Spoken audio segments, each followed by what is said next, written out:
Everyone, Allie here with the Potomac Bead Company, and I'm going to show you how to do this fun little zigzag drop bracelet. And the zigzag drop bracelet is a really easy bead weaving project that you can do with one needle and just a few materials. It moves very quickly because it's very simple again. And the materials that we're going to need are quite common that you probably have in your beading kit as well. If you don't, you can always purchase them from us. But I'm going to use some glue at the end. I like super new glue, and I'm using a bead mat. Those are kind of the two hidden things that you don't usually see on film or that I talk about. So super glue and a bead mat. In addition to that, I'm using a size 10 English beading needle. Just one will work, or you could do a wide-eye needle, that's up to you. And I'm using 0.006 white Wildfire beading thread. It depends on what color you do, whether or not you want to use white or green or black. I could have gotten away with green in this project, as well as the new bracelet that I'm making as well, but I'm going to go with white just because I have it sitting near me. I'm going to use a cup button as my clasp. This is a Crystal Labrador cup button. I'm using some 8/0s in a Jet Matte AB. And then I'm using also a Jet SuperDuo bead. 11/0s I'm going to be using Duracoat silver, galvanized silver seed beads. And then I'm using some Miyuki teardrop beads. They're a 3.4 millimeter teardrop bead. I'm going to do this whole bracelet rather quickly. You'll get the design in a matter of seconds, and you'll be able to wear this fun zigzag drop bracelet right away and hopefully make another one of the friend. It's going to look small, and I'm going to repeat this again. It's going to look small, but it stretches out as you wear it. So you don't use a lot of thread, but you do get a nice little zigzag pattern and get a nice idea and introduction into bead weaving as you're making this. So to get started, I've cut about 3 to 4 feet of thread, and I added a stop bead. The stop bead eventually will come off, but this is going onto my needle because I'm going to add my clasp at the end. Most one needle project, I'm going to add the clasp at the very end, so I'm leaving myself about 6 to 10 inches before the stop bead to go back and do that. My pattern that I'm going to do is a SuperDuo, and when I put the SuperDuo on, I'm going to let that drop down next to my stop bead. After that, decorating the top is going to be an 11/0, a drop, and an 11/0. I'm going back down through with that same SuperDuo in the opposite direction. So what's going to happen is that drop and that SuperDuo, or that drop and those 11s are going to go right on the side there of that SuperDuo. After that, I'm always going to add an 8/0 seed bead, my SuperDuo, 11, drop, 11. So it's really quite simple. So the pattern again is always 8/0, then SuperDuo, drop with the 11/0 on each side. You're going to go down through the second hole of the SuperDuo. And the second hole in this SuperDuo is a little blocked. It's a good example right here at the start of it to show you that you can push through with your needle usually and unclear that spot. So I'm going back down through the other hole of that same SuperDuo. When I give a nice tight pull then, it gets that right in place that it's going to either side. Again, my pattern is going to be my 8/0, my SuperDuo, 11, drop, 11. So it's quite simple. You can do this thicker by using more SuperDuos if you want. I'm going to go back through that same SuperDuo with the needle coming down through the opposite hole. Give a nice tight pull, and that's going to decorate that side right there. Again, an 8/0 goes on, a SuperDuo, 11, drop, 11. And the drops are 3.4 millimeter Miyuki drops. I'm going down the other side of my SuperDuo, and that decorates it. I'm just going to continue this zigzag pattern the whole length of the bracelet.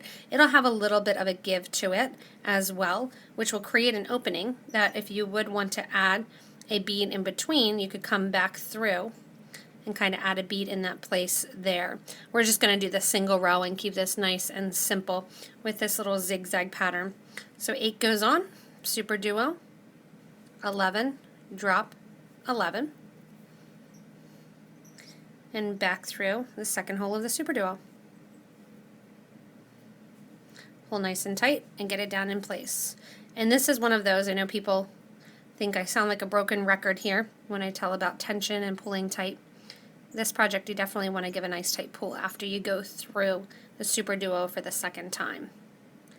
Again, the 8 to the SuperDuo, and then the 11s with the drop in the middle, and back through that other hole of the SuperDuo.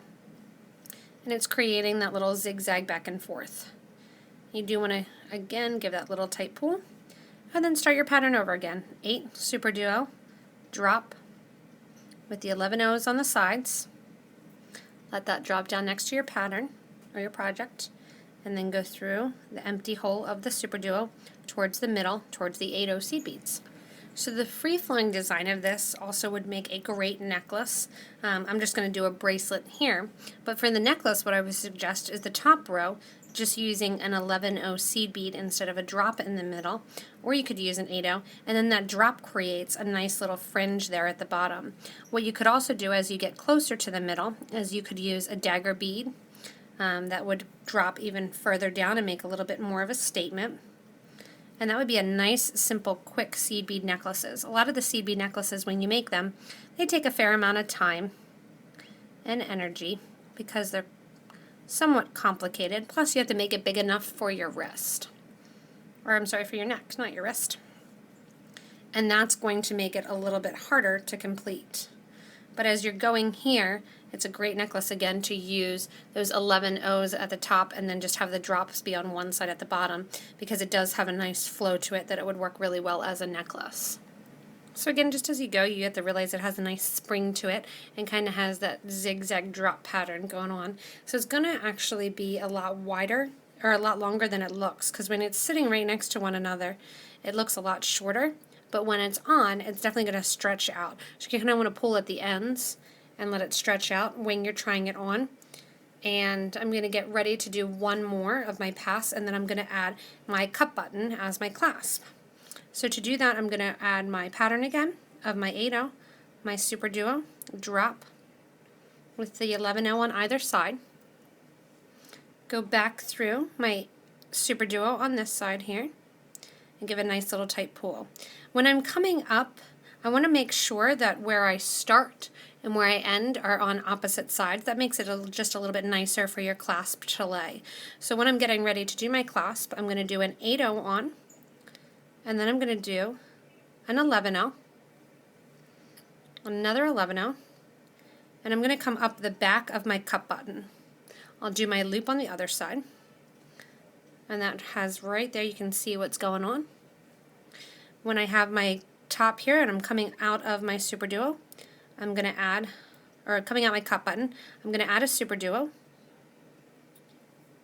and it's going to sit right in the middle there of my cup button, of my Crystal Labrador cup button. I'm going down through the other side of my cup button and my SuperDuo, and I give it just a nice little tight yank. 2 more seed beads go on, and then I'm going to go back through that 8O seed bead. I'm trying not to get attached to that drop there. But that's going to end the bracelet. So it's going to end on that kind of zigzaggy notion that it's there to the side. To reinforce this, what I'm going to do is I'm going to go back through the SuperDuo and back through the last 11O. If you use a color that you won't see the thread out a lot, which I did, I used a silver bead and then the white thread so you won't see it a ton. What I'm going to do is actually just drop down to the side of that SuperDuo, go back through the 8O, and up one of the sides of the 11Os, up through the SuperDuo and the clasp. And this is going to get a second string of thread going through the clasp there, so I don't have to worry too much about all the tension that's being created. I'm going to come out that seed bead there, and then what I'm going to do is just little half hitch knots. So to do that, I'm going to make a loop, and I'm going to knot this in place. So I'm going to bend my needle up a little bit because I didn't use too much thread. I didn't use as much thread as I instructed you guys. So I'm going through, make a loop, and I'm backing my needle through that loop. If you have enough thread, you can also take it through forward. And then you don't have to worry about that. Once I have that done, I do a little tie off. You can do that in multiple places if you want, but that's how I'm going to add that clasp to that end of my bracelet. I'm going to flip over then on the other side, and I'm going to make my loop to go through my cup button with my 11 O's. On this side, all I'm going to do is a dab of glue right there where I did that little half hitch knot, and then I'm going to cut off my extra thread.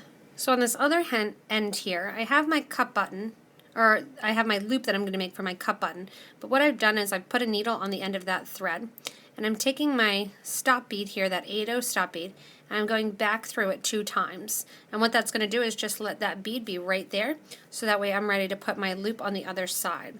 Again, you want to do a measure once you have one clasp on, and just measure and make sure that it's going to go around when you're pulling it tight. I'm going to add one more of my little pattern. It's a hard bracelet to measure because it does have that spring and bounce to it. So I have my 8/0 on. I'm going to do one more of my pattern, and actually because that is going to make the loop and the cup button here sit on the same side, I'm going to do one more, because remember I want them to be on alternating sides, so that way the bracelet doesn't fall to one side. So after I do my pattern again of my 8 and then the SuperDuo and drop pattern, I'm going to get ready to add my loop. To add my loop, I'm going to add one of my 8/0s, and then I'm going to add about 25 of my 11/0 seed beads.